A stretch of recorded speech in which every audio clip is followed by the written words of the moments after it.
ভিডিওটি দেখুন মনোযোগ দিয়ে, তাহলে বুঝতে পারবেন ইনশাআল্লাহ। একজন পুরুষের রোজগারের উপর পর্যায়ক্রমে কার হক বেশি, স্ত্রী সন্তানের নাকি মা বাবা ভাই বোনের?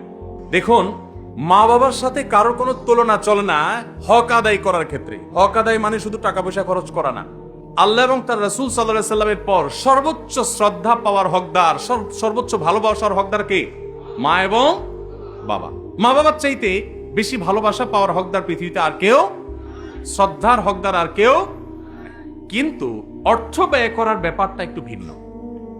স্ত্রী যদি থাকে তাহলে প্রত্যেক স্বামীর উপরে কর্তব্য তার স্ত্রীর ভরণ পোষণের ব্যবস্থা করা। মা বাবার যদি টাকা পয়সার অভাব না থাকে, নিজেদের যা চেষ্টা দিয়ে তারা যদি চলতে পারেন, তাহলে শরীয়ত সন্তানের উপরে সন্তানের বাবা মার ভরণ পোষণ দেওয়াটাকে ফরজ করেনি। কথা কি বুঝতে পারছেন? কিন্তু মা বাবার প্রতি শ্রদ্ধা দেখানো, তাদের জন্য অর্থকড়ি নফল হিসাবেও খরচ করা, এটা আমৃত্যু, এমনকি মৃত্যুর পরেও করতে হবে, আজীবন করতে হবে, মৃত্যুর পরেও করতে হবে। স্ত্রীর সাথে তো যতদিন বৈবাহিক সম্পর্ক থাকে ততদিন, বৈবাহিক সম্পর্ক না থাকলে তখন আর তার ভরণ পোষণ আবশ্যক হবে না। অতএব এটা দেখে কেউ আবার এটা মনে করেন না যে ইসলাম কি মা বাবার উপর স্ত্রীকে অগ্রাধিকার দিয়েছে কিনা, মোটেই না।